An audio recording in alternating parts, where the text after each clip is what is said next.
All right, let's begin. So this is what we went through last time, the underused features. So for those of you that were here last time, I'll make it quick so that way it's not too much of old hat. And confirm for me what you guys can see. You're seeing top 5 underused features, right? All right, good. That's what we should be seeing right now. Top 5 underused features. The last time we talked, we went over this in detail, and it was good strategic information. Order your products from yourself. I can't tell you how many times I've gone through a checkout funnel for people, and all of a sudden I get 12 emails because they have their SMS app, they have their notifications for the order, they have their Klaviyo flows set up, they have some kind of follow-up app, they have a review app request that goes out, and all of a sudden I'm bombarded with all kinds of emails. The only way to know that is if you actually go through it yourself. Okay, we set up all these apps separately, so we forget. So please order product from yourself. Proactive customer service.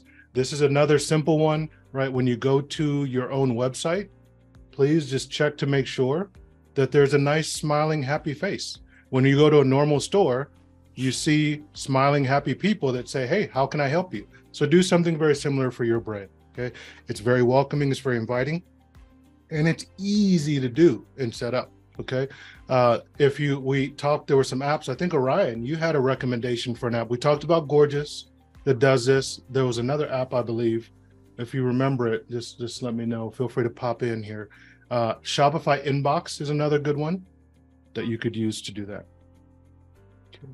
Okay. Discounts this is one where people get in trouble. They lower the price of their product with discounts. And this is where the folks that are adamant, I don't want a discount.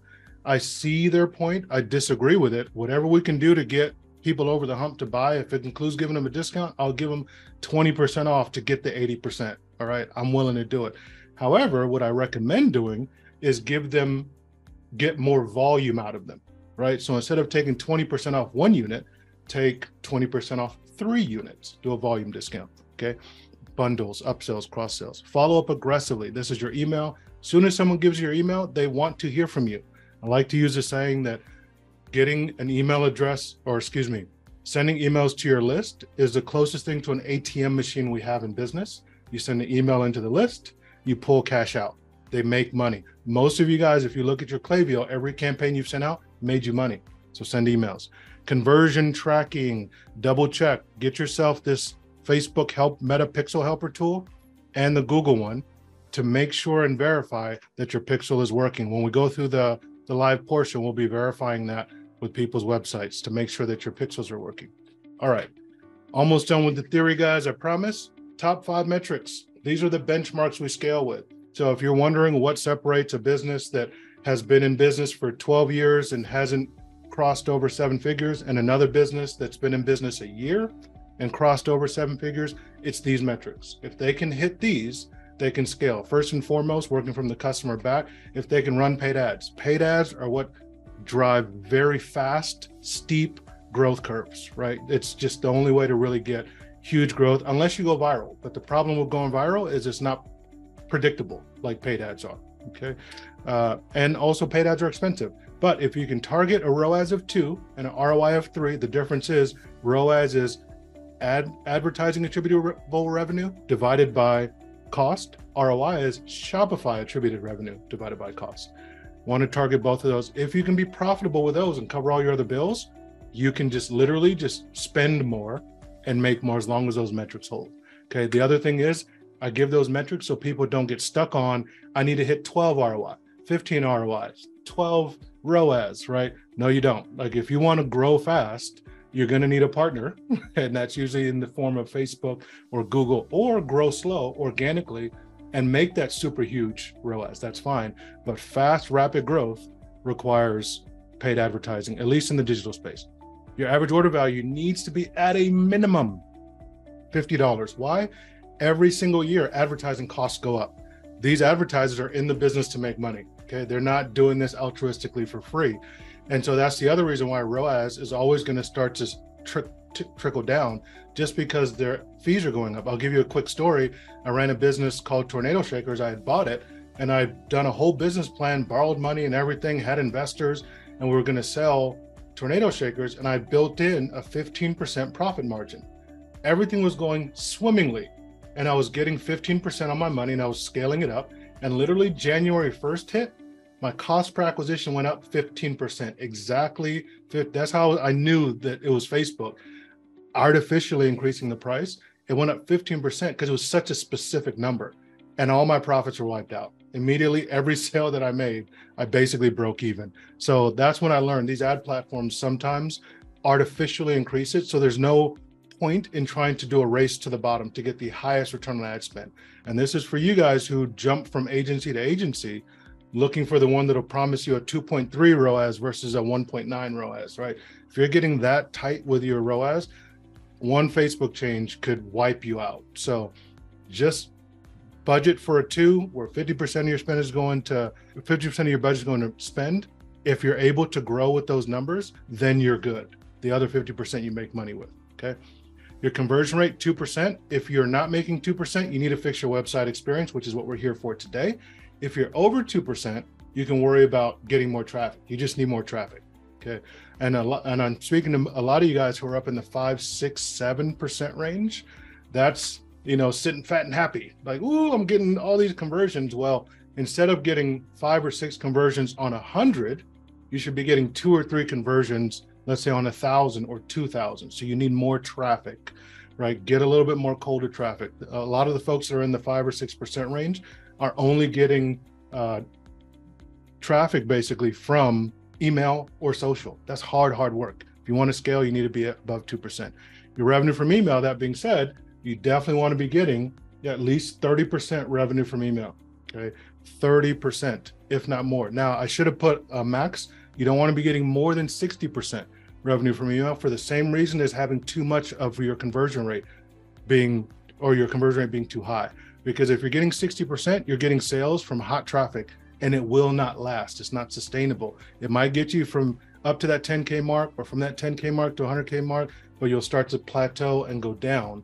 And it might get you to that million mark, but I highly doubt it if you're entirely reliant on your email list. So you'll need to get colder traffic, And then your annual lifetime value per customer of $150. If you notice, AOV of $50, annual lifetime value, how I calculate this is how much you make per customer per year, $150. That could be 3 purchases of $150, or 3 purchases of $50 or 1 purchase of $150. Doesn't matter, but usually you want to be around $150. Why do I pick that? Because you can usually get a cost per acquisition of $25 to $50 on Facebook, right? Which is that 1 to 2 ROAS, right? So if you're getting conversions for $25, you're profitable on the first sale if your average order value is $50.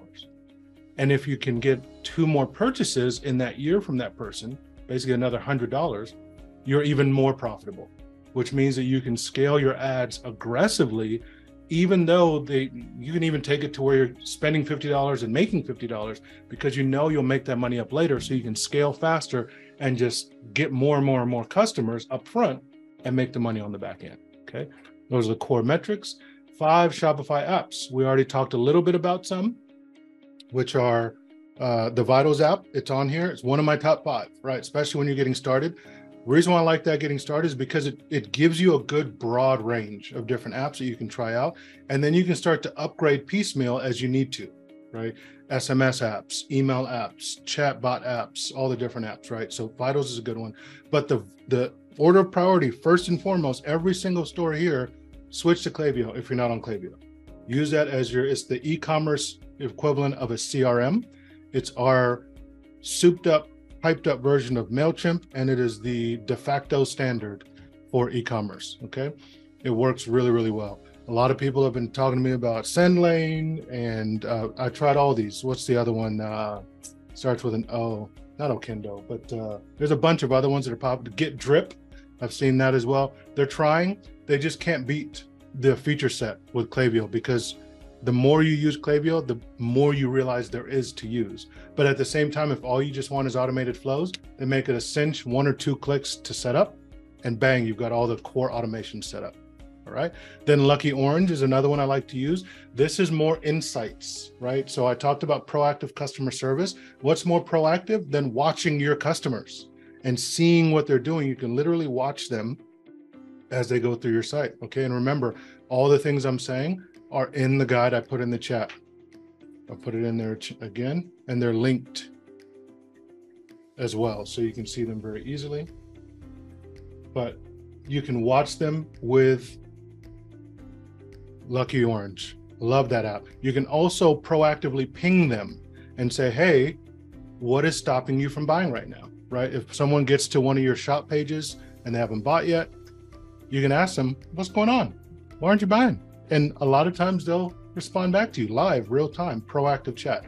Or you can even set up as a survey question, and it makes it really easy to set up. Hotjar does a lot of this stuff, and they introduced it, but Lucky Orange built that natively into Shopify. The other reason I like them over a Hotjar is because Hotjar will limit you to X amount of recordings. Why is that annoying? How are you going to know that you're out of recordings if you're not sitting there waiting for the recordings to tick off? So what'll happen is you'll end up 3 months down the road and be like, oh yeah, I wonder what's going on. You know, oh man, luckily we had Hotjar running. Nope, it ran out back in November 1st, and we missed all those recordings through Q4. That has happened to me time and time again. And for that one reason, I don't use Hotjar because it's like, I don't want to have to keep up with all those snapshots. So I like Lucky Orange. They give you, what they do is a rolling set of storage. So like the last 90 days or last 30 days or something, but at least you know how much you're going to get. Okay. And you have it there. It's always on. Shogun or Pagefly, this is becoming less and less needed as we get into Shopify 2.0. So, but landing pages, guys, for every campaign you're running, please do a dedicated landing page. It makes life so much simpler when it comes to attribution, when it comes to message match and conversions. Okay, let me pause here, and I want to open it up for questions, y'all. That's all I want to do with this. And then I want to start walking you guys through our next thing. So please, let's look for questions. Hi. Hi. Yeah, hi. I'm just wondering, the screen recordings, do you think they slow down the website at all? I'm sorry, can you say that one more time? Yeah, the screen recording apps, do you think they slow down your website speed? Probably. My problem is I have a thought about site speed. I do think it's a bit overblown. I think that SEO folks make that a way, right? It provides a lot of jobs optimizing for site speed. I have not seen anyone effectively do that affordably that can point to numbers on how it led to more revenue. You know, but you're right, it does slow the site down, FYI. Thank you. You're welcome. The other thing too is there's a lot of other things too that you could do to speed up the site to compensate, right? Which is, yeah, and even the Vitals app has this, right? If you're using really big, heavy images, that's the fastest way actually. And there's so minifying that, minifying code, I don't want to get into all that kind of stuff, but there's a lot of other low-hanging fruit that speeds up the site. Yeah. Thank you. You're welcome. Great question, by the way. Thank you. And who was that asked that? Hazel. Hazel, thank you for asking that. Let's see, what was your site? London Land Design. London Land Design. Wonderful. And I think we spoke briefly over email. Let me know if you're comfortable. Are you comfortable with us looking at your site? We can go through your site here in a minute. Yeah, go ahead. Thank you. Awesome. We'll do that. All right. Who else has a question? I see one here from Orion. Orion, do you mind popping off mute? You said dilution from ad traffic. Yeah, so when you were talking about your conversion rate, so if you could talk a little bit to how to address like what, I hate to say like what your pure conversion rate is, but like understanding how well your site converts versus when you start adding more and more cold traffic and you're trying to figure out the right people to target, that conversion rate can come down and it's hard to tell, are you doing well? Are you actually do you have a well converting site and now you just need to find the right audience? Yeah, I love this question, right? Because it feeds into the hidden answer, which is not so hidden, but the landing page idea.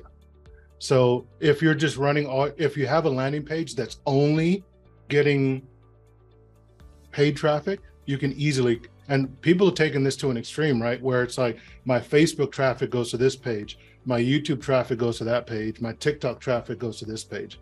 Then you can easily track. So no matter what happens with your pixel, iOS 14, attribution issues, anything, the only way they got to this page was from those ads. And then in Google Analytics, you can look at traffic through those pages, build segments, build reports, and that'll at least give you the data. Now, I think your question is also asking dilution, like now you're getting colder and colder traffic, so your conversion rate goes down, right? Yes, that will happen. Yeah, that will happen. However, let me go back to these metrics. The behavior you're describing is, let's assume I had a 5% conversion rate. I would start running ads. I'm literally getting strangers to my site, and the majority of them will not buy.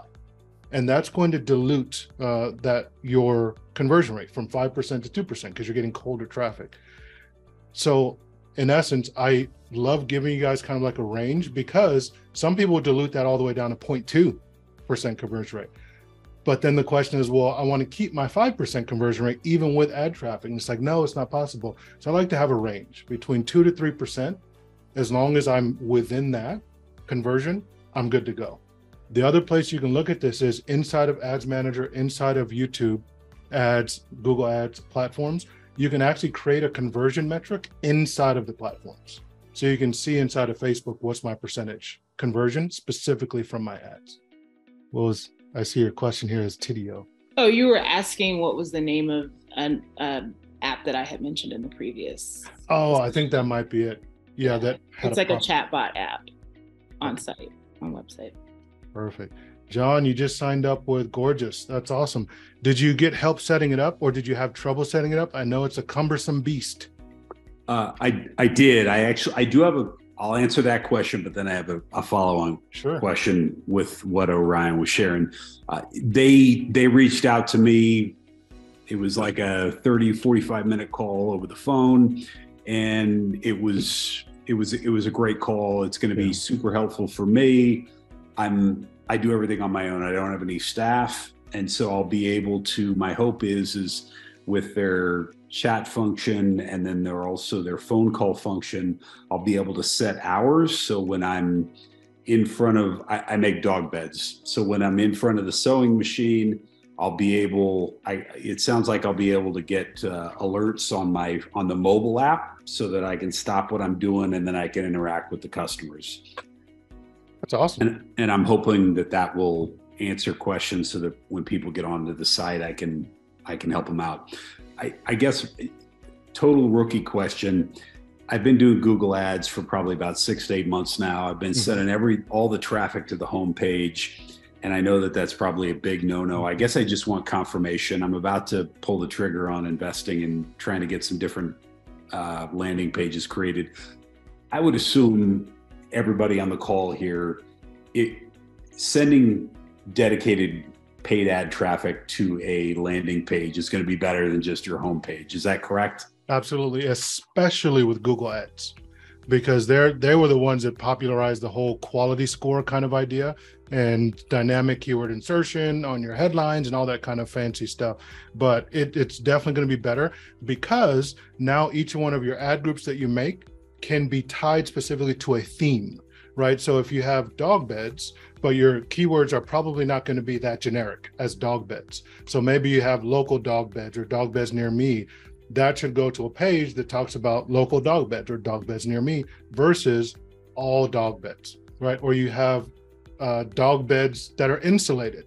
Well, you definitely want to have whatever landing page have the words insulated in them, but that may not apply to every single dog bed you have. So having that as your homepage, it probably isn't as effective. So the whole idea is this concept of sent, message match, message sent. So if they click on a link, they get to your landing page on the ad, they click on your ad, they get to your landing page, that's sent. They should not feel lost. Where you get in trouble is a lot of people make their ad campaigns, they make 10, 20 different ad groups, blue dog beds, green dog beds, insulated dog beds for large dog, dog beds for small dog. And they have all this great architecture, and it all goes to the homepage. Yeah, so that's the big thing there. The other thing I would say is Google Ads is an interesting choice. Has it been working and converting for you?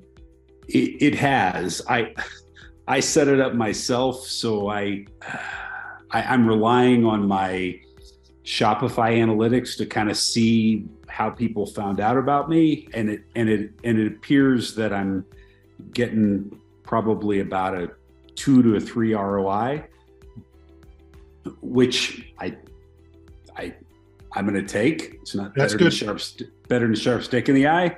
So that's true. I'll give you that. That's good, especially is that 2 to 3 without? Are you running a lot of branded campaigns? Just your brand name? I do have a branded campaign, but that doesn't and again, I apologize to everybody because I'm really new at all this. I'm not spending a ton of money on the brand campaign, and I'm realizing. I mean, I'm working in my garage. Nobody is buying ads on my brand. Nobody knows who the hell I am. So I'm kind of thinking that taking the money that I am spending on the brand campaign and reallocating that elsewhere is probably going to be more beneficial for me. That's probably right, because you will always be limited on Google. This is for everyone to see too. If you're not familiar, Google, you have to wait till someone searches for your product, right? So how many people are there in the world in your location that are potentially going to buy, right? Now, definitely what we do is we definitely build it out to capture those people, but you can't build the business on that. So what you need to do is drum up demand. You need to get in front of people. Instead of waiting for them to search for you, you need to get in front of them. This is where you get into social type of either organic advertising, social advertising, Facebook, YouTube, the YouTube part of Google ads, you can use that. TikTok ads, those kinds of platforms help you get in front of people and let them know you exist. Okay. But 2 to 3 is really good, man. Way to go. All right. I see Christopher, you got a question, brother. Go for it. Thank you. So we haven't launched online yet. We're planning to launch pre-orders, but we want to get people to opt into email, join our Facebook group, and then there'll be like a countdown to when we launch. Like, how would we approach this differently than if we're just to have already our website up? One is, and also like, because we don't have reviews, right? So it's a new product. So what can we do to increase conversion? What are your thoughts on that?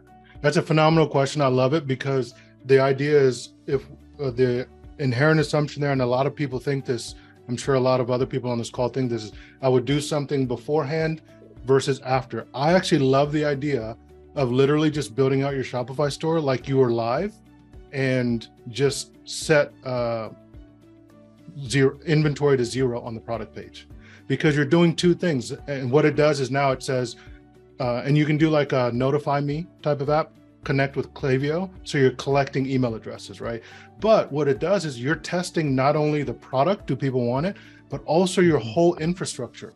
Literally what John was just talking about, you're testing ads on your actual live store, as opposed to like what a lot of people would do like a Kickstarter. Like we had one client that came to us, they had done 150,000 on a Kickstarter. This was like 5 or 6 years ago.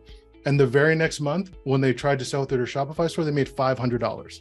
From 150,000 to $500. They had no familiarity. They called us up and they were like, would you work for equity, please? Because we don't have any money. We took all that money and we poured it into paying our manufacturer for all the product they made. We're not making anything. I mean, it was heartbreaking.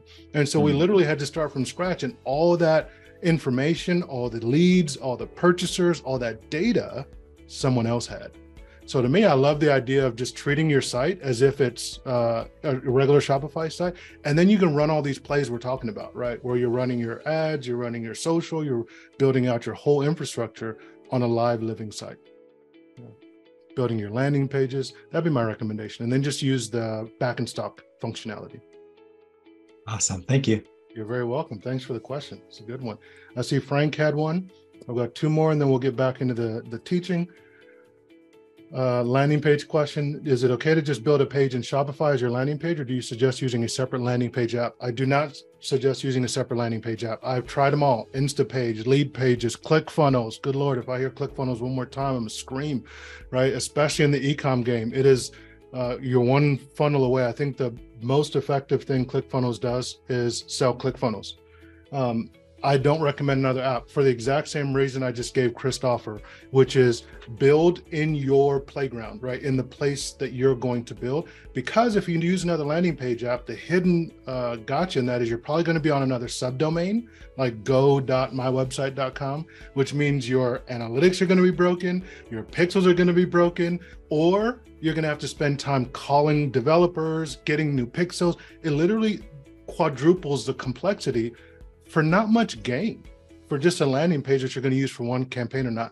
The only reason to have used these were back in 2014 when there were no good native Shopify apps, right? So Zipify Pages is one, Pagefly, Gem Pages. There's all these apps that now when you build the landing page, it can import your header, footer, all of that, and just literally slap it up. So now it's mywebsite.com/webpage, which means that all of your Shopify functionality, core code works on that page, all of your analytical pixels, all of your advertising pixels, they all just work without you having to do any programming or coding.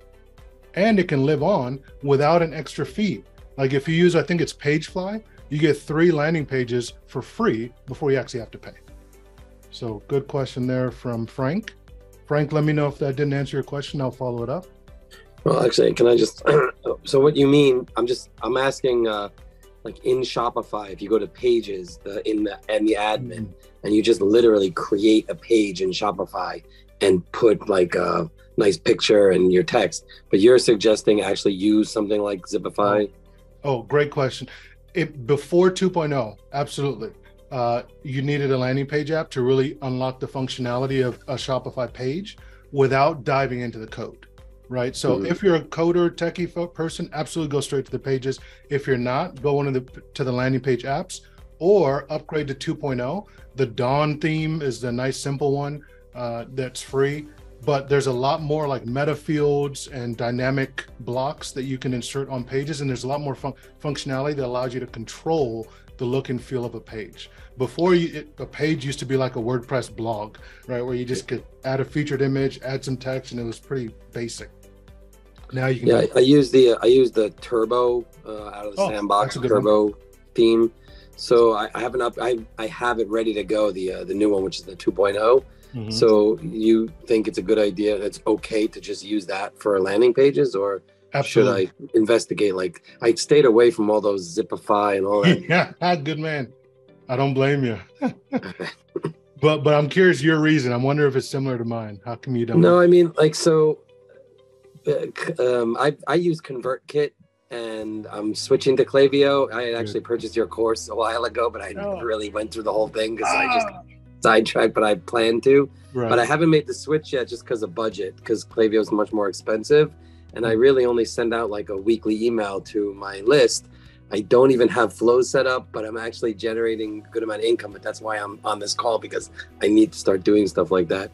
How many people do you have on your email list? About 4,000. Okay, so what you can do is you can take your hottest leads over to Klaviyo, because you don't get charged until you have 500 or more. Yeah, I mean that's a separate Klaviyo question. Like I was like suppressing them and everything. Like, what do I do with all these people on my list?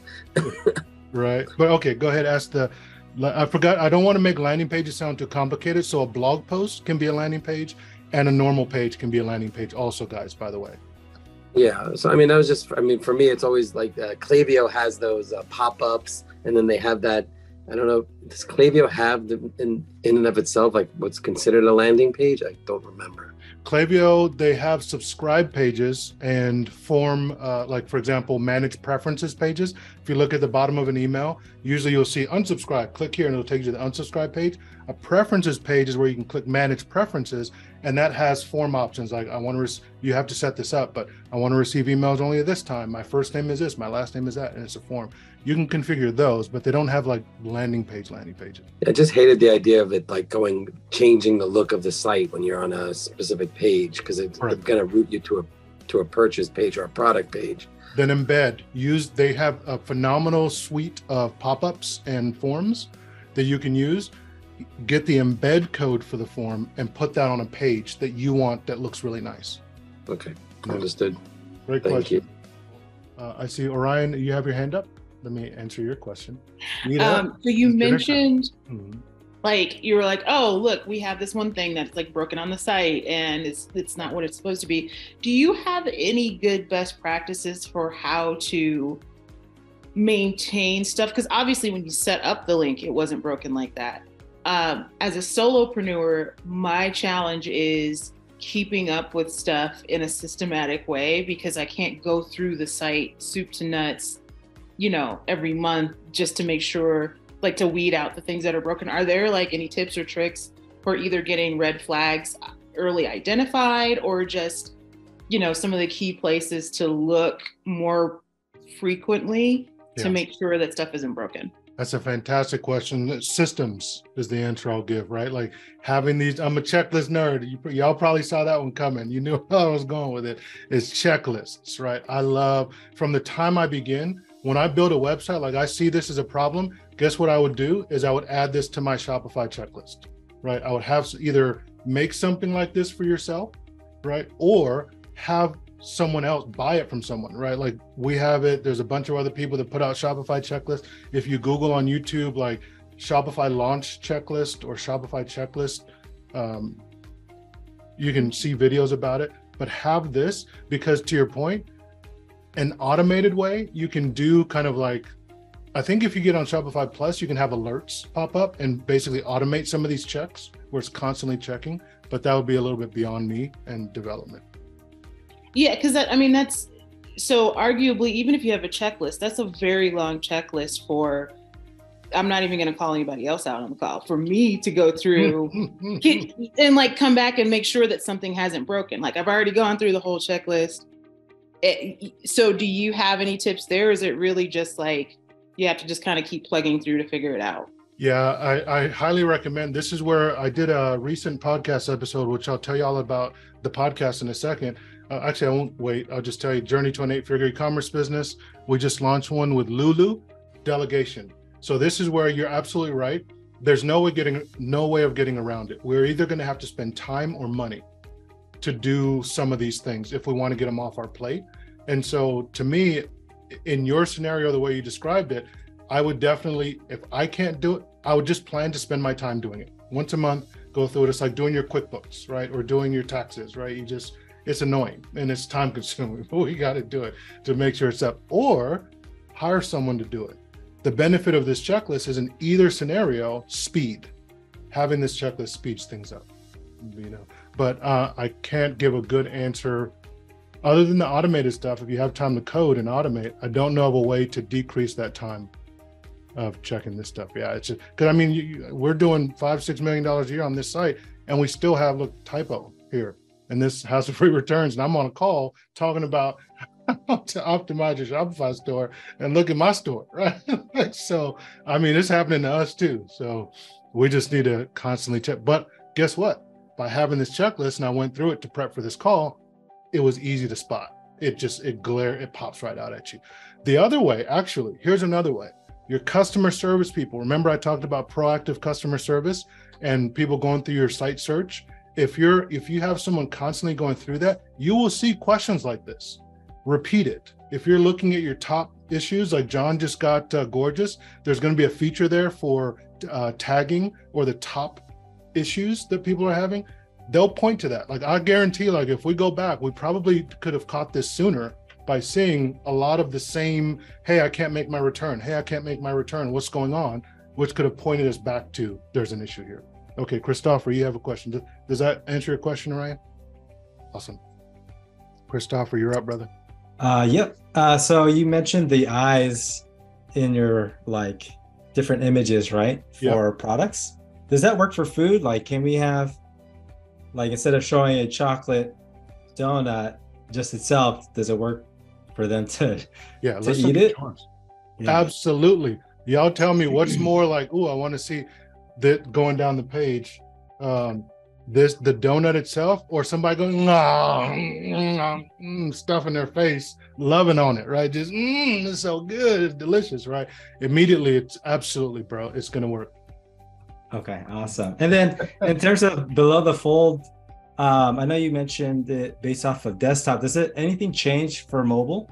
Like mobile? Yeah, go for it.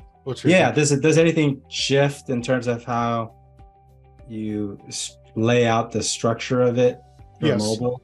Slightly. I do think the being careful about full width images, it makes it hard for people to scroll. So I am careful with having too big of an image, right? And you want to get them to the fact that, hey, they should scroll down. A lot of people have these, images that take up the whole viewfinder, I think is what's called, or the portal, whatever. But be careful with that. And then just everything should be responsive for sure. So it scales down like this. And if you're using Shopify, it'll do it for you. Just don't break the code. And then just being more crystal clear with your value props, right? Those are my main kind of things. If there's anything else, is usability. That's really a big deal. Like making sure the buttons are big enough and obvious enough on where to click. Another thing that helps in that scenario is look for rage clicking, guys. So if you're using like a Hotjar or a Lucky Orange, they have a setting for rage clicking. So if somebody shows up here and they're like clicking right here, or they're clicking right here, that's, if they click more than 5 times in like a second or something like that, it'll consider it a rage click. And basically people are assuming that area is a link. So keep an eye out for that stuff too. Okay, let's get back to the homepage. And I've used GE so far, but I want to start using some of you guys' stuff. But clear points of differentiation. Collections are clearly displayed. So let's take a look through. So Coco Teak, let's pop over here. I have a quick question, yes, Emmanuel. Go ahead, it's in the chat, but how often do you recommend changing out the hero image? Usually I have a slider image, but we're having a sale, so we just have our BOGO sale image now. Yeah. But I'm going to take your advice and, stick to a single image. But how often do you recommend changing it? Sure. I would recommend changing it as often as you have something worth changing it for. Here's what I mean by that. Like you said, you have a BOGO sale, massive. Like everyone's going to want to know about that. You're going to want everyone that pops on the site to see that, right? That every single visitor should know about this BOGO sale. That's the kind of stuff you put up here.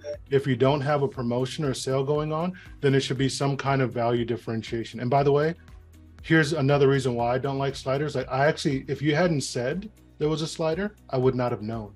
But here's the buttons and it's tucked up underneath the review. So they're just kind of tricky, right? So I usually don't like sliders. Let's see what else you have. Uh-oh. I think it's just the one. Usually we do have a slider, but we just have for our sale. Whenever we have a sale, we just focus on the sale. Right.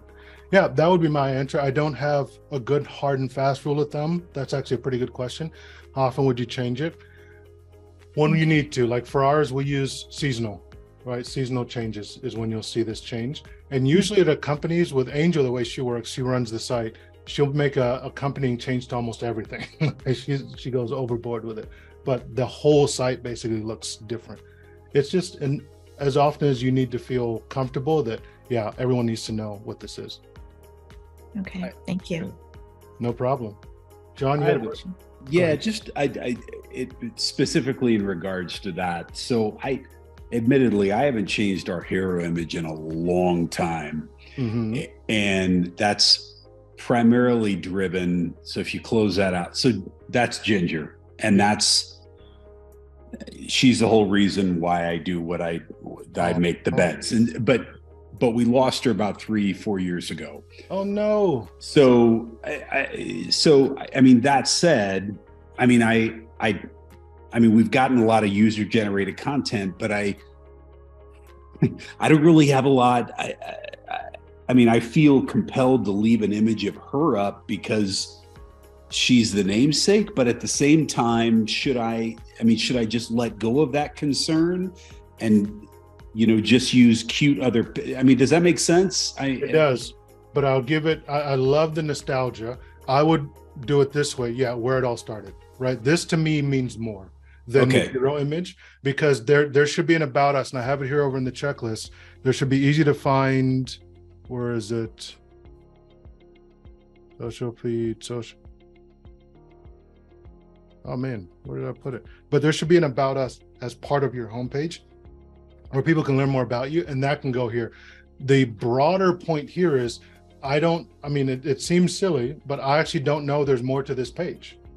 right? This is great. I'm going to click shop our amazing dog beds if I found that, but you've taken up all of the real estate. Whereas if, you know, you literally just had it, even just like this, at least lets me know there's more, or a down arrow or something. Yeah, something simple like that. So not so big, especially because most of the image is the skyline. You're losing real estate on the most valuable part of your website. But I see your point. And the other thing you could do is you can weave her in more to the website. So you can have, remember how we had that little pop-up here? You can have that, have an image of her. That's the first thing that pops up. You know, Ginger says hi. Sure. So that way it's more, and more of the interactive elements is where I would honor her more than just basically giving her a plot on the site. Okay, thank you. You're welcome. Okay, I want to do a quick time check because we're running out of time, and I definitely want to honor people who need to leave. I want to tell you how you guys can get this, and then I'll stay after. If anyone wants to stay with me, it's not mandatory. I'm just going to be going further and further through the checklist and going through personally for anyone that has questions. That's what we'll spend the rest of the time doing. But I'm offering this checklist plus a training for $25. So if you guys want this, I'll put the link in the chat. I hope that is considered reasonable by you guys. So literally this recording plus the training I did that was over an hour is going to be made available for you guys. If you buy that, let me put this in the chat. But then also, if you want to go a little bit deeper and you want more than just the checklist and this run through, and actually have one of us go through the checklist for your specific site, like we're doing with John here, with Dana, we'll do a recording for you. One of my team will actually go through the checklist. They literally, I pay them to do this every single day. Our clients pay us 4 figures to do this for them. We'll do this for you. We're doing this literally, like I said, because we want more people to take advantage of this, please, because you shouldn't have to struggle with these things on your own. And you don't need to go hire a conversion rate optimization agency for $5,000 to tell you here's what's broken and then not help you fix it. So we can do that for you for much smaller. And then if you want to do it with me for more than, I put 500 off. Yeah, about 50% off.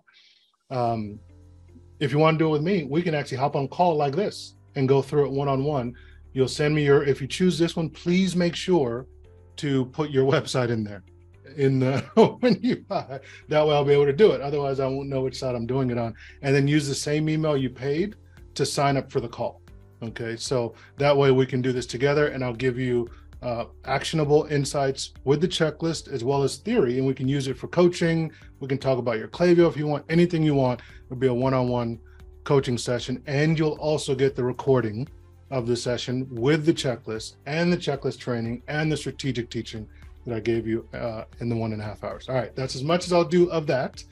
I'll allow a brief moment if there are questions. You guys have any questions on that? No, once, going twice. Good. I hope you guys take me up on that. If you do, go ahead. How long is the session with you? Sessions at least 1 hour. I say at least on purpose. I don't know if y'all noticed that. I should stress that. It's at least. We'll go as long as you need to feel confident that your site's good. Now, obviously, there's some folks that might put that to the test, and we might sit on the phone for 6 hours. But I will, I'd say probably 1 to 3 hours. I probably wouldn't want to do more than 3 hours because, we just get tired, just get beat down. But I love talking about this stuff, and usually folks are rushing me off the call. Because if you can't tell, I geek out about this stuff. I love talking about it, but I enjoy it, and I want to make sure you get the most value, especially because this is new for us. I want to get feedback on it. Okay. Now, for everybody, not everyone has the means to pay for this, and I'm okay with that but I still want to also make sure you get some value. So here's what else we're doing for you. Oh yeah, I wanted to make sure I showed you what the page looks like. Yeah, when you get to this page, this is where you'll go. You click on one of those. You'll be able to enter your email address and the link. Make sure this matches what you sign up with. So nice and simple, nice and easy. This is how you know you got to where you need to be. But we're also putting these trainings. You'll notice what's working in Shopify, the shortened training, we condensed some of it, put it on YouTube. So if you still want to get some of this training and insights, go ahead on our YouTube channel. You'll see some other content that we're making. If you sort by popular, we've got some Klaviyo. John, you're talking about Klaviyo. I've got a Klaviyo setup tool. If some of y'all are diehard and adamant, like I want to use MailChimp, then look at my MailChimp training. I'm gonna be wagging the finger at you, but I'm at least help you still, even if you're using MailChimp. And then iOS 15, I talked about that. So that's on YouTube. That's where we're putting our trainings. Our TikTok, this is where I get a little goofy, get a little smiley. If you want a little bit more entertainment to your teaching, I got some TikTok stuff going on over there. And then podcasts, this is where I go deep. We're on season 2 of the podcast. So now I'm actually interviewing people who are in the e-com space at all levels. So the first 10 episodes are literally, if you want a masterclass on scaling from 0 to 8 figures, I put together 10 episodes that literally walk you through from your idea to hiring your first employee, to building your supply chain, to getting your marketing. And I talk about all areas of the business that you need. That was season 1. Season 2, I'm talking to people at all levels to help them understand what we're all about here, what it looks like to make it even more practitioner friendly. And if you guys are interested in being interviewed, please let me know. I would love to have you on, because everyone here is going through it. Y'all are figuring it out, and I would love to tell your story and talk to you about it if you're interested. Okay. That is how, if you want, you can get more help. And by the way, in the training, this is, if you buy the training, this will come with it, the $25 training, a full hour-and-a-half detailed discussion. All right. That's it for that. Let's get back to the technical stuff. Okay, let me check if there's questions in the chat. Ellie, did you have a question? Yeah, can I ask a really stupid question? Please. There's no such thing. There is. I just noticed that my Shopify site is the old. It's not the 2.0. What the heck is 2.0? Ooh, that is. I wanted to believe you. I wanted to believe you if there is a such thing as a stupid question. That is not. Well, I feel like they sent me 15 emails about it, but I just chose to ignore all of them. And then I just was like looking through and I'm like, are there features and things that I can't do? Because I'm not. Absolutely. There are. And so what I would do, obviously, it is, we can Google it, but Shopify 2.0 is what it is. And if we go to the Shopify theme store. Yeah, like I noticed my theme is no longer relevant. Exactly, yeah. It left a little line about how if your vintage site is working for you, you can leave it. And so I felt like maybe this isn't the time to embrace vintage. So is there any particular theme that you would recommend? I'm actually shocked they're not. It used to have a 2.0. What am I doing wrong here? I know this one right here is 2.0. Oh, you know what it probably is? They probably just aren't offering the old one anymore. They've deprecated. So there's no such thing as like 2.0 because just all of them are. But any of these sites now, Dawn is a free one, 2.0. I mean, it was a huge announcement. Huge change. I saw it. I just assumed I would get it, like everybody, like every other thing. So. Here we go. It's but it's a really good, and I'll put this in the chat. It's a really good upgrade. They've done a lot of things that have been shockingly missing in Shopify, because the explanation I always had to give people in the past was Shopify does 80% of what you need it to do, but the other 20%, you don't really need it, or you can get by without it. And I'd have to give that apology for Shopify. But, now they did things like, here's a great example. I'll give you a simple example. Let's look at this product page. Now being able to, if you went to a normal site back in the day, you notice how it's scrolling on the left only? Yeah. That used to be all the images would just be here. And depending on how long your product description was, it would just be white space for days. Let's see. I wonder if anybody has that issue so I can show you. Now they fill it up. It's like, why didn't you think of that sooner, Shopify? Actually, yours isn't doing it. This is pretty good. Your site looks good, man. Way to go, Ellie. Thanks. Yeah. I like the color schemes. So, okay, I'm going to look at yours here in a second. But it's not doing it. But they did a lot of things like that. Now also they have a lot of modular, like these idea of meta fields. For example, testimonials, you can say, I want this section to be dynamic. So whatever feed is populated with a new review, change this. Or you can tag it and say, if I tag this product as skirt, I will also tag my reviews as skirts. And then when you go to a specific page, those reviews for skirts will show up on skirt tagged pages. So you can have dynamic meta fields. So there's a lot of really good customization you can do with 2.0. It's much, much more robust. So should I switch themes and do this then?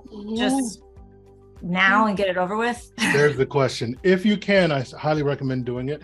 I haven't actually gone through a lot of 2.0 migrations, right? Like right now, when we do 2.0, we build from scratch, you know? So the thing to do is you can always have a theme on the side. Your theme is different than your Shopify store, FYI, for everybody knows. So you can have several themes that you're working on and playing with, and then make those live. And all your products and blog posts and all of that still works fine. So I would say at least go check out the Dawn theme and get smart on it. Watch a couple YouTube videos about it. See if it has functionality you need. You may also be able to get away with not using it. If you don't need a lot of that functionality and those features, it's almost like going to Shopify Plus. Don't bother. Just stick with it for a while. But I will say it is where the future is going, and support is probably going to go away for the older ones. Yeah. So may as well. Great question, though. Thank you. Yeah, this is a great example. See all this white space?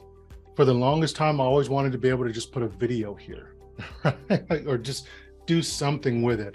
And this is where when developers finally get a solution, they do it better. And you end up with a solution like this, which actually I was like, that's actually better. They give me the ability to make the video an image, and then I just don't have the white space. I'll take it, you know, and it's good.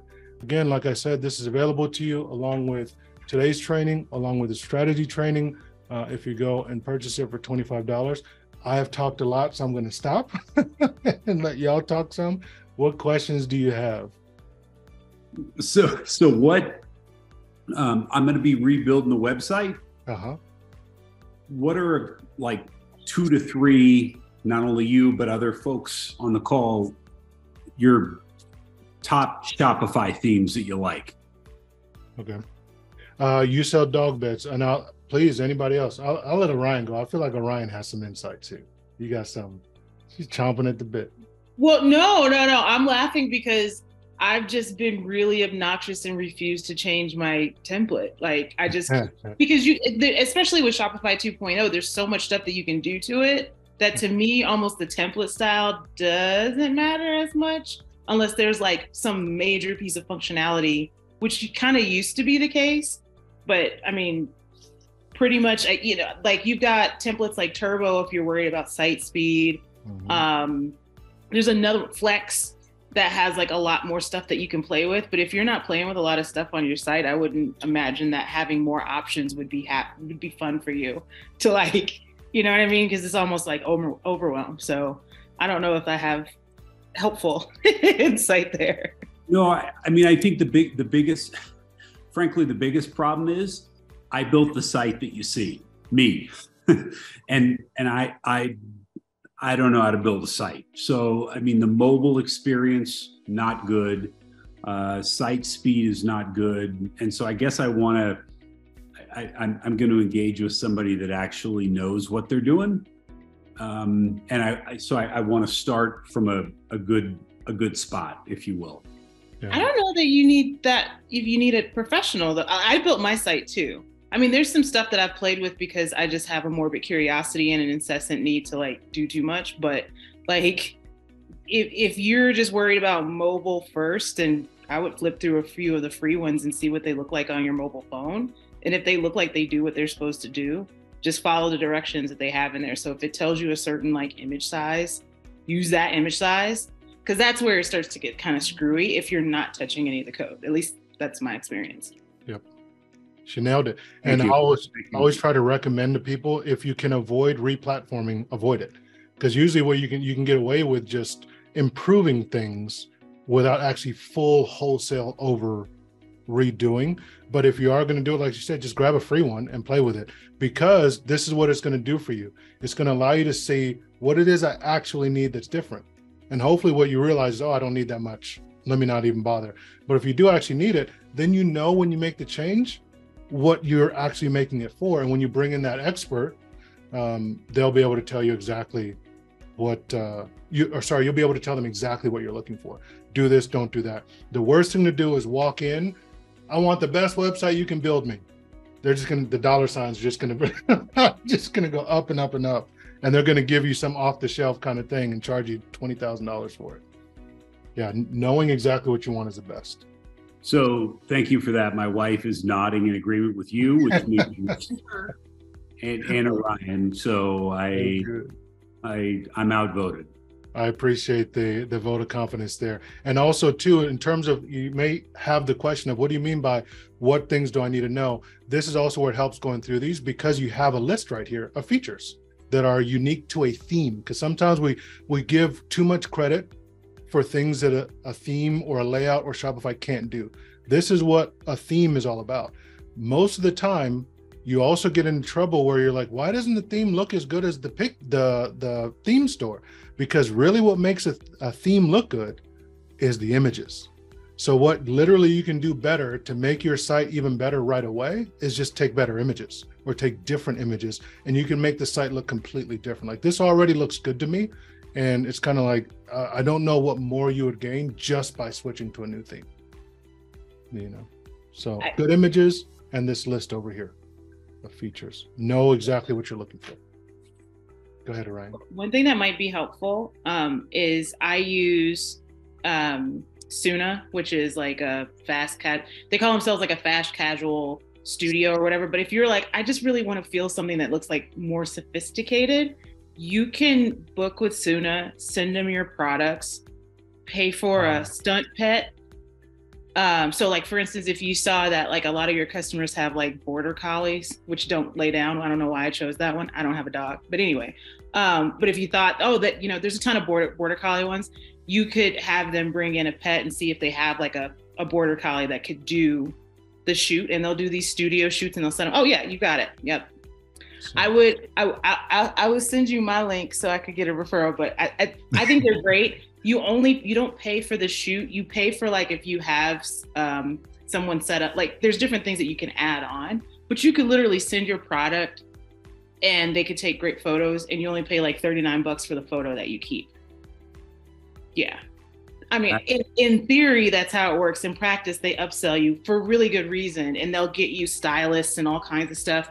So you can have props added in and all kinds of things, and you pay a little bit extra piecemeal for the shoot, but you're not paying for a studio shoot. You're paying for like people being there doing specific things or models and that kind of thing. So I really like them. I know the founder of Suna, and she's built an amazing business off of this, and it makes it really easy for us to get great photos. Tremendous. And I'm actually shocked about Suna for two reasons. One is, why didn't somebody think of this sooner? Right, this was just wide open. And two, it is absolutely a needed service. I still remember when we started our first Amazon store, it took me 2 months to figure out how to get images on white and then crop out just the image only. I struggled. I hired people on Upwork. I wish this was here back in 2013 when I was starting. You send it over to them, pay them a little bit of money, and they send you back perfectly well done, retouched photos. I was one of their first customers in 2017. I came on the third day they were open here in Denver. Wow. And now they have multiple locations around the country. It's really easy to use. So yeah, check it out. You can do videos. You can do all kinds of stuff. There's a need for it. All right, what other questions? They're making bank. Are they really? They're making bank, yeah. They're doing very well. It just makes too much sense. So in terms of though, if you were like gun to my head, I have to pick one, I would pick just the simple Dawn theme. It's almost like what they call it when it was the free one, the solo theme or whatever. But usually just look at the sites that are closest to your catalog amount. Like, for example, if you pick a site that is for a lot of products, you're going to have mega menus and all these categorization things you don't really need. If you don't have a lot of products, for sure, pick a small catalog size theme. Yeah, there's just better off for you because it allows you to do things that aren't necessary for a large store. So like large stores have lots of collections. So you have a homepage with tons of different collections. You don't have a lot of collections. You don't even have a lot of products. So you need just to really make that one product stand out. So you would filter for the smaller ones. Okay. I think I see Denise. Do you have your hand up? I do. Hi. How are you? Good. How are you? Good. I am absolutely brand new to Shopify. I have a editorial website, so on WordPress, and moving into e-commerce and just starting to kind of go deep dive into how Shopify works and design, and this has been super informative, so thank you. You're welcome. Thank you. I've heard many people tell me you can do this on your own, and I'm not sure that I still can, because there's things that I'm great at, and there are things that I'm not, and I think that, you know, time and money are things to be discussed. But at the same time, in interviewing people and talking to people, designers, you know, you get this really crazy range of what they tell you a website could cost. And, you know, you just kind of mentioned something right now where you were like, somebody could give you like a $20,000 bid. And then somebody could come around and say it's going to cost, you know, $4,000. And you're going, how is there such a range? Yeah. Oren, I hope I pronounced your name right. She's saying that she got 80K. Someone did tell me 90 for a custom. And I says, well, I already know I don't need a custom, because let's see where this business goes, right? Like, I'm not that silly, but, you know, someone's like, oh, well, it costs 15K. And I'm for themes, like for a Shopify theme website, I have 5 SKUs. So and my husband is saying what Orion is saying, like, go on Upwork, go on Working Not Working, find someone to do it for you, $4,000. And I'm like, how is that really true? Like, you had mentioned speed, which was my question, because that's something that will come up in some of these meetings where you want to make sure that, you know, the person knows how to code for speed. And I have no idea if that's true or not. So I guess my question is it true? Like, when people are coming at you with these ridiculous bids, is it simply they're just gaslighting you? Like, that bad word? There's not. It is one of those, you know, caveat emptor, buyer beware. They are trying to get as much as they can for the work they do, because you got to think about it from the agency perspective. They're going to have to deal with, especially when we're new, we don't know what we're looking for. That's the whole reason why we're going there. So they're going to be dealing with phone calls, middle of the night crashes. You're going to break stuff on accident. You're going to turn stuff off. That alone on the account management side. So now they have a team of account managers they got to pay for. Then they've also got to staff up doing the actual work. But it's not the doing the actual work, because they probably got the work done in a day. What the work is convincing you that it's good, right? Because you're like, oh, I want this color, I want that font. Actually, now that I see it, can you actually switch it back to the other one? Or can you, and there's a whole bunch of revisions and changes, and they're pricing all of that into the price. And then on top of that, they have to have their margin. And the only way you get bigger as an agency is you could get more clients, but that's normally not what you want to do, because more clients, more problems, more headaches. What you do is you just start raising your prices, right? And then there's this school of thought that the more I charge, the better I look. So then you're just literally having inflated prices just so that you can, by nature, have quotes. We literally did a production shoot for someone. We quoted them $22,000, $25,000. The guy bought on the spot, and I was shocked. I was like, that's a big old price. He said, listen, the package you just sold me, I literally went down to this agency and they were charging $250,000 for less than what you pitched me, and they didn't even have a plan. I was like, well, damn, maybe I need to. Nope, I'm not going to raise. That was my first thought. But my thing has always been at Leia Systems, I want to be the founder that, or the agency that works for people like yourselves. I used to be in your seat, and to me, that's literally, they 10x the cost for no reason. Why? To have the fancy staff. There was another one, I don't even mind saying these guys' names, Hawk Media. We had several clients come from them paying $250,000 a year for the same thing we were doing for $2,500 a month, right? For $30,000-$40,000 a year, they were charging $250,000 a year, didn't get access to any kind of founder, no phone number, none of that, right? So that's the first thing I'll say with that. The thing I will say, the downside. So you're paying for a lot of, you know, the letterhead, their marketing, all of that stuff, their freelance fees, and they got to get you. They may not get another client for another month or two, because it's feast or famine in the agency world. But there are good ones. Don't get me wrong. There are some that are really good. Like if you put in best web design, what you're actually paying for when you're paying for a designer / developer, they're going to make it extremely custom. Oh, that's the other hidden gotcha. They're going to make it super custom so that way they can get the maintenance fee on you, right? Because now you can't go in and just add another product. You got to call them up, and then there's going to be hourly fees to make it work. Yeah. So there's all of that. But if you do want something where you're like, look, I need to have functionality where I have, for example, a print on demand, but I want the customer to customize everything about their design, the look, the feel, the color. I need some kind, then it makes sense. You need some kind of coding modular thing, then it makes sense. Or you want some super fancy functionality. You want the flow, you know, based when as they hover down and they scroll down, then it pops up. Or you want a very, very distinct look. One thing that pops to mind right away is like a magic spoon. I don't know if you've seen that, the cereal company. It's so much fun. It's like a game, just like being on the website. Mm-hmm. Yeah, if you want, I'd say pay the money when you want your brand to be part of the experience. So look at this site, right? Like it's super colorful. Look at these little cereals running around. This to me is where it's like, okay, they hired a firm, they spent money. This is buku bucks right here. You know, when I talk about functionality, you see this stuff flying around, the words coming up. That's the stuff designers and coders do. Some themes build this in, but most themes do not because it's overkill for most people. They don't really want it. So theme designers are trying to build for the masses, whereas designers and developers are building specifically for you. So long-winded answer. One thing to it. Yeah, please. One of the things that we're fighting against, you know, and it depends on where your business is and sort of the ecosystem but there's so many now like niche brands that are basically big money backed. So they have VC money and things like that. And so what happens is they just got $5 million and they need to show that they're spending it. And so you get agencies, and they may be good agencies, but like agencies that used to cater to corporate clients where again, you'd be like, of course I'd spend $250,000 to set up a website. I know I'm going to make a $10 billion, business out of this, or I'm going to, move my business over to it.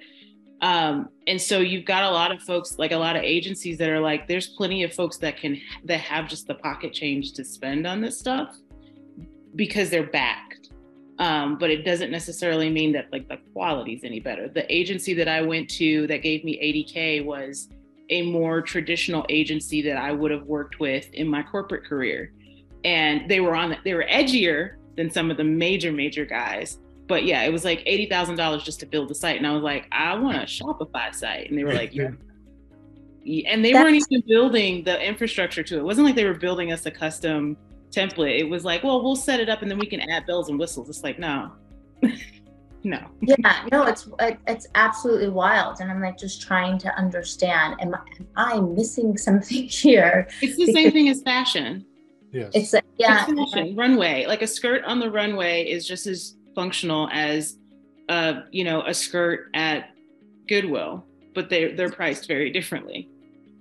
And I'm showing a plethora of these sites because what I did is I went and Googled the best, most luxury sites because luxury brands, like she's mentioning, they always spend ridiculous amounts of money. Luxury brands and funded brands. But if you notice, there's something key here. These all, to me, layout wise, if you look at the layouts, they look like a Shopify stock theme. I mean, look how basic this site looks. I guarantee you they spent 6 figures or more on this site.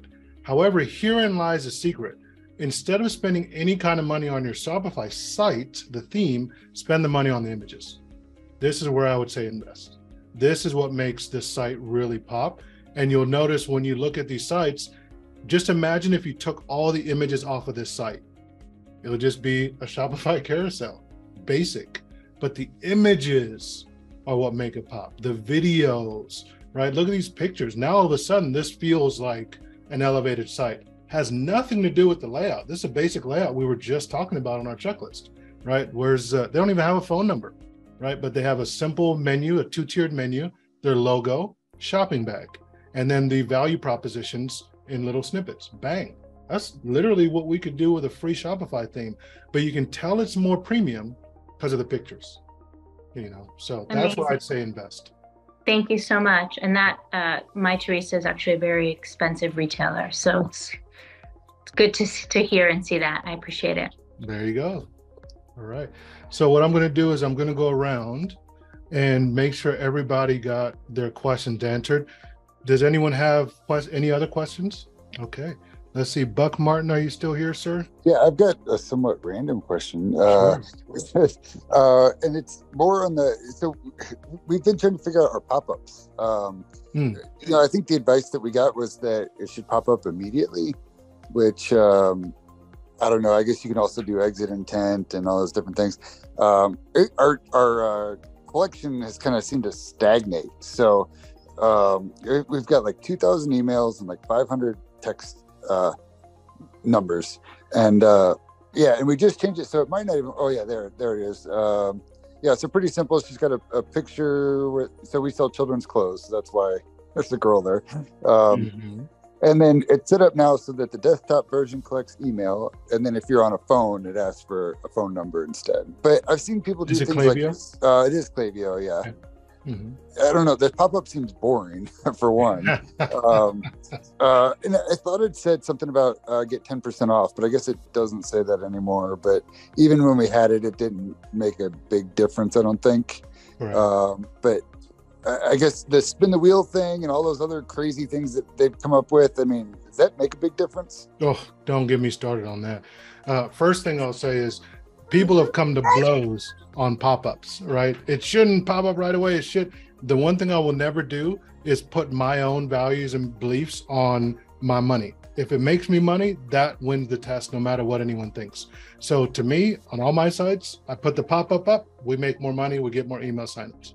I don't have the pop-up come right away, we don't get as much money, we don't make as much email. So I pop up right away. And then also Klaviyo has made it better because now when you close it, you can have it lay in the bottom right, because that was always an issue because people do get pop-up blindness. They click it away and then they're like, dang it, where's that pop-up? I can go to sign up. So have that functionality where there's a secondary flyout where it'll sit and live like a little chat bot in the corner so they can pop it up. That's the first thing. You also mentioned that you feel that this is boring. It is. I can confirm that for you, but not for the reason you think. This is a gorgeous image. This little girl is fantastic. She's very cute, right? But I don't know what I'm getting if I give you my email. Sorry, I do know what I'm getting. I'm getting exclusive offers, but that does nothing for me now, right? Either give me a discount, give me some money, give me free shipping, give me something that helps me now that is enticing, that is of value, right? Versus a future promise. And then your third question, I'm sorry, I lost it. What was the last question you asked me? Well, I think just the kind of gimmicky ones, like spin the wheel. Yes. Like that's worth doing. God, I cannot describe to you how much disdain and hatred I have for those kinds of things. It's almost like ClickFunnels, and we're recording right now. So, call me up and I'll give you how I really feel about it. But those kind of things, here's why they're misleading, because yes, you will get more signups. You will. I can guarantee you will. However, you're actually doing the opposite of what you're even doing here. You're giving people a game so they can literally just sit there and have fun putting in junk email addresses. So you're literally doing all that effort to get an email address that doesn't want to play. It's almost like if you buy a list, right? Those people didn't want to hear from you. They didn't opt in. So you're going to get a lot of spams, unsubscribes, complaints. You're getting people who are signing up for something that is not interest in your product. It's directionally, it gives you the wrong signals about your email list, right? So your email list, you want people who want your stuff. That's why most pop-ups you see are a discount off on the product, because now you're getting people who sign up on the list. Either they went through and bought, or at least they wanted a 10% off coupon for your product. You have some intent behind it. That's kind of what John was looking at with Google ads. Like Google ads are good because people have searched, they're showing intent. You want that intent, compared to like putting a social media post out, you're interrupting people. They may not be interested in your product.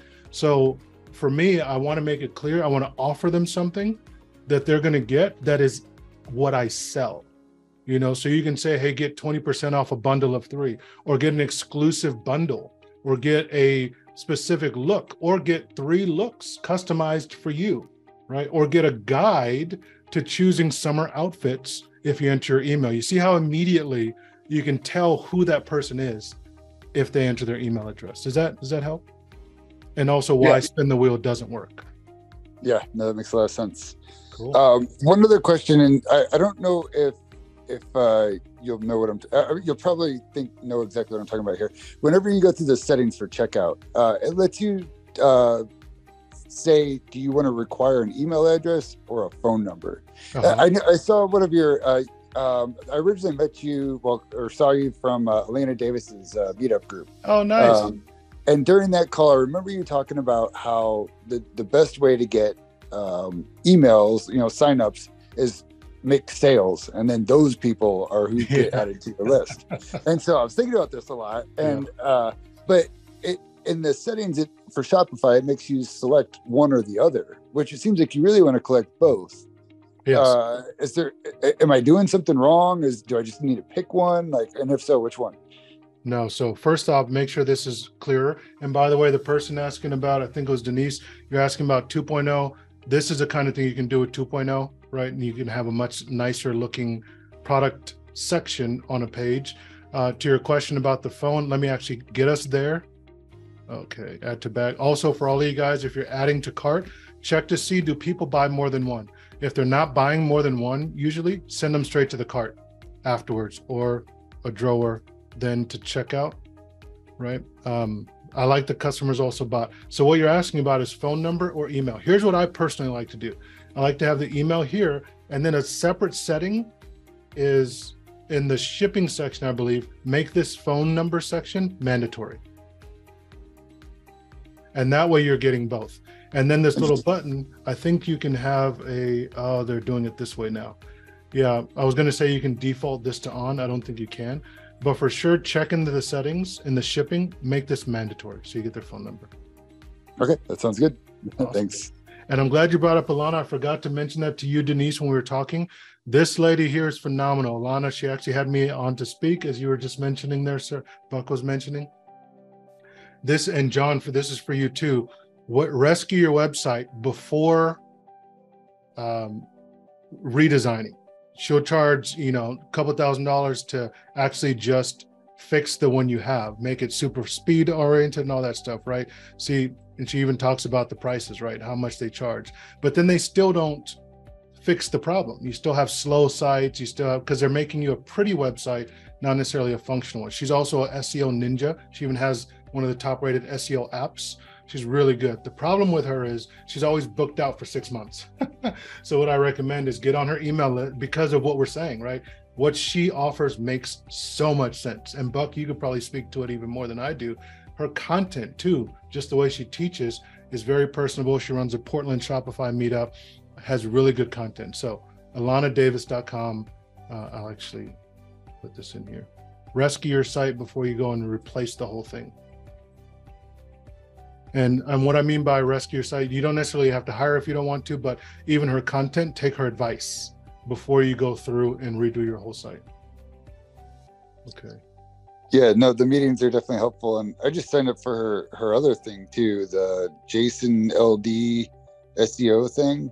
Uh-huh. Which I've seen it for months and didn't sign up for it because I didn't know what it was. And then I found out what it was, and I was like, how do I not have this? Everyone should, right? And it's a one-time thing.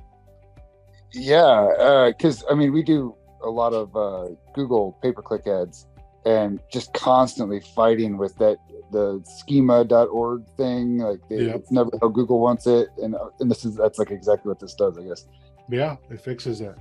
So good stuff. All right, let me move on to, thank you, Buck. I appreciate you asking those questions. Hopefully that was helpful. Hazel, you were hoping to learn new things. Did we achieve that objective, Hazel?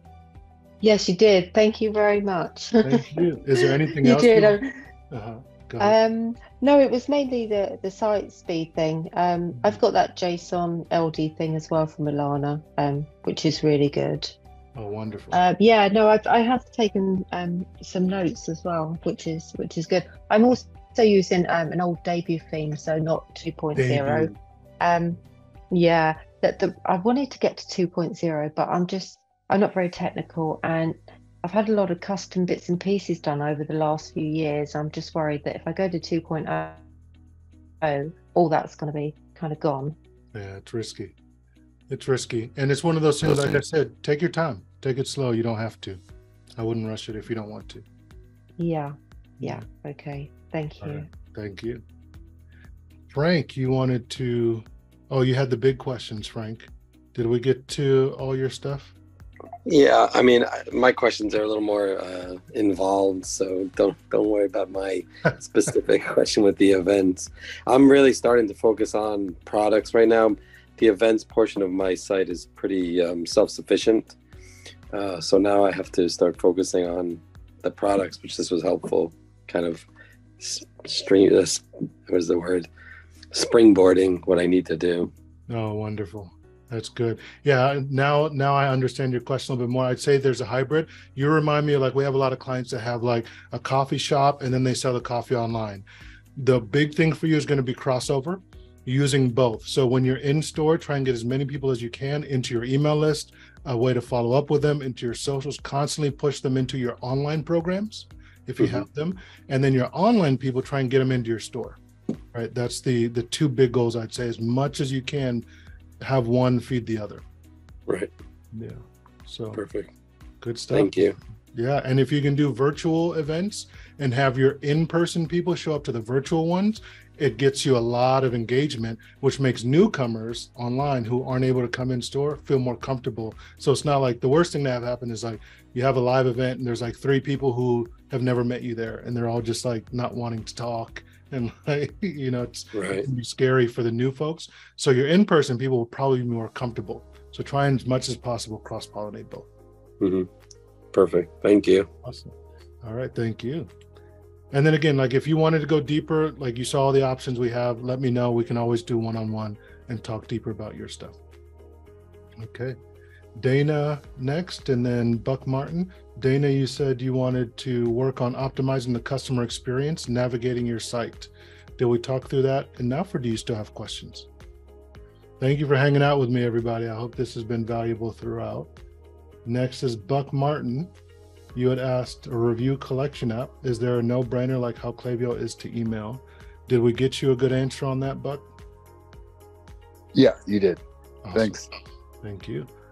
Hey, and I guess my only other question is, I think you said you do agency work for Klaviyo, like email campaign setup, all that stuff. Yep, we do. What's the best way to try and find out about doing that? Sure, just hit me up. I'll put my info in the chat. Sounds you good. Can schedule a call with me or just call me up, man. I'm always open. Shoot me an email right now. Let me make sure I get your email and let me know what email you'll be sending it from. I'll keep an eye out on it. It's coming from my wife's email, so Florinda@mycharlieray.com. Okay. Did you get the email in the chat there? Got it. Perfect. Yeah. So what we do for email, if folks want us to manage it for them, we send at a minimum 8 emails a month. And if you notice, we're different in that way. A lot of agencies will do maximums. We do minimums because we want to encourage you to make more money and get people comfortable sending emails. So 8 emails a month, redo all your flows, make sure your post-purchase, your welcome series, your win-back series, all of those are set up. Get your Klaviyo account integrated fully with Google ads, Facebook ads, your Shopify store, all of that, and manage a program and build you creative as well as part of that program. So yeah, we do that. We do that a lot. Sounds good. Awesome, man. Looking forward to speaking with you. So I don't know if this is a little bit tangential, but we had, I had deprioritized Facebook for making like content and stuff around the business because it was like Facebook got a little quiet and just, Instagram and obviously with TikTok coming in. And we had a curated video. So we found a video, thought it was really cool, shared it. It got 1.4 million views last week. Watch out. And so obviously it's not my content, so I can't just like snatch it and go, and it doesn't even actually talk about our brand. It's just on our brand page. I would not do that. I mean, I probably could reach out to her and ask if you care. But the thing that I immediately thought to do was to basically get into Ads Manager, segment, go in and pull, because we've got a whole bunch of essentially pixeled data on these folks. So go in and start like retargeting ads against them with similar content, but actually brand made. I crowdsourced some ideas around segmenting on video views and by length. But if there's anything else, even maybe site-wise or email-wise or just other things that you would think would be Like, do you have an arsenal for the odd viral moment? Lots of things there. Yeah, lots. Let's get into it. First of all, quick clarifying question. You said you crowdsourced ideas on video views. What do you mean by that? Oh, no, I'm just in a few groups on Facebook, like, business groups. And I was like, y'all, this just happened. What should I do with this? So I crowdsource ideas that way. But and while I'm explaining, do you mind to pull it up so we can also take a look at it? That'll also help. The video? Yeah. Sure. So the first thing I'm thinking, really what you've discovered is it's a viral hit.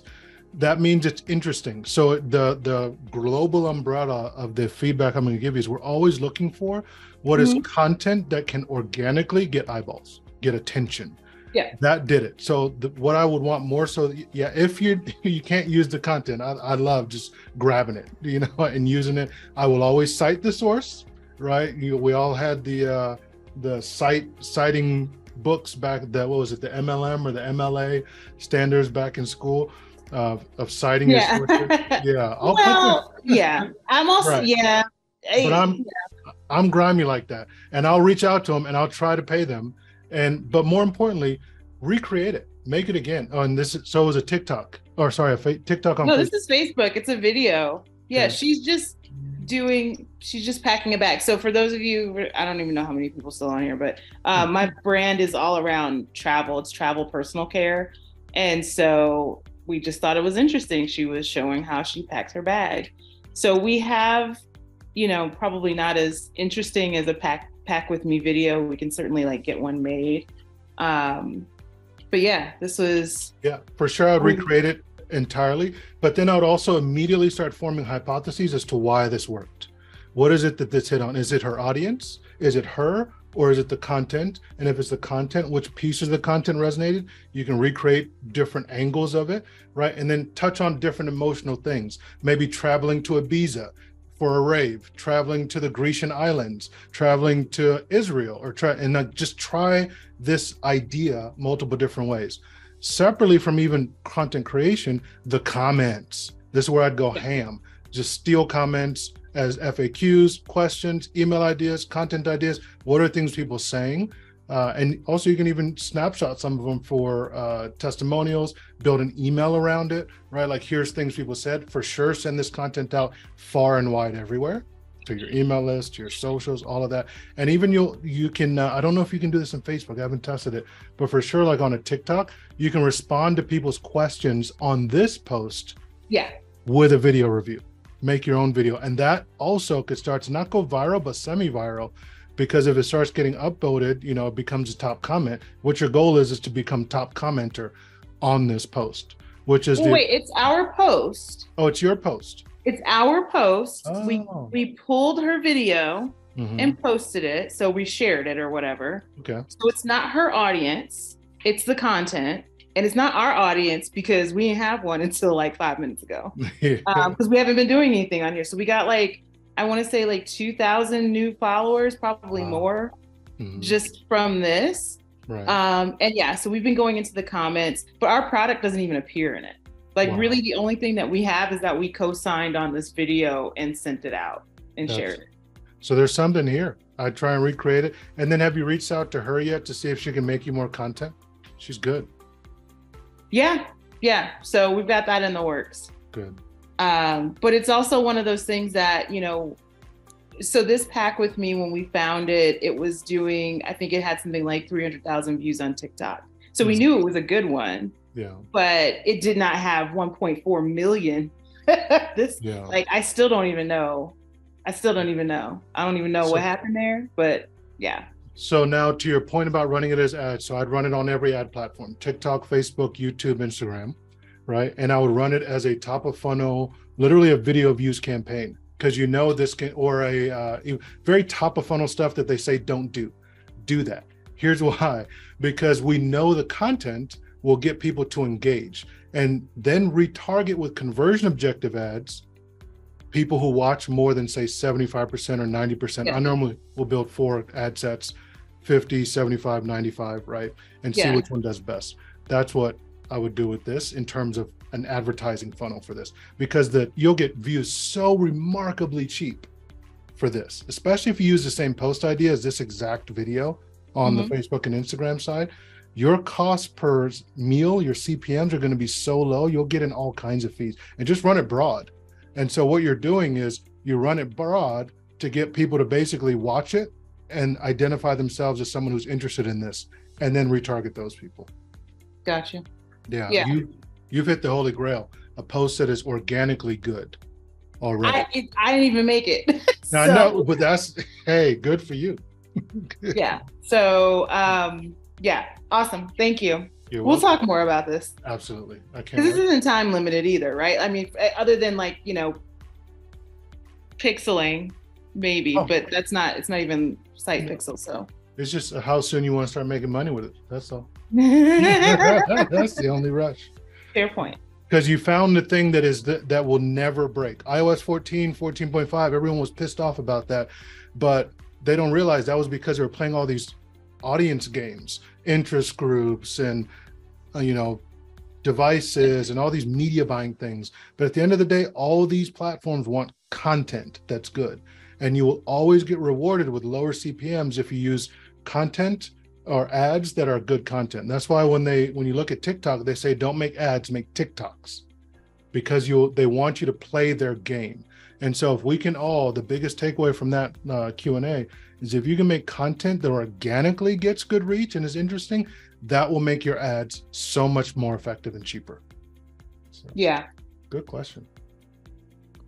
Okay, so that was Orion. Thank you. John, you wanted to get out of it. Let me see if I can find yours.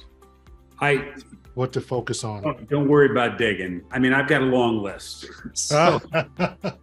Well, like I told Buck, just hit me up. I put my information there. We can talk if you want. Yeah, no, I appreciate it. I mean, all of the sessions that I've been a part of have been phenomenal. I appreciate what you do. And I will, today, although I got a bunch of great stuff. So I really appreciate it. Oh, I'm glad to hear it. That's what we're here for. All right. I think I got everybody. Thank you, everyone, for joining. We went over, but I hope it was worth the extra time. And I appreciate all of you. We have lots of resources for you if you want anything more. Obviously, we've got the paid options. If you want to use those, please take advantage. But there's also the free ones. I thank you for your time and attention. We'll try and do these more. And if you have a topic that you're interested in us presenting formally like this, let me know. I can package something. But I'm appreciative. Thank you, guys. And I hear Ryan, this was awesome. Good. Thank you for the feedback, Denise. Yep. And yeah, you guys know each other too. So connect, chat it up. You guys have a wonderful evening and good weekend. Goodbye.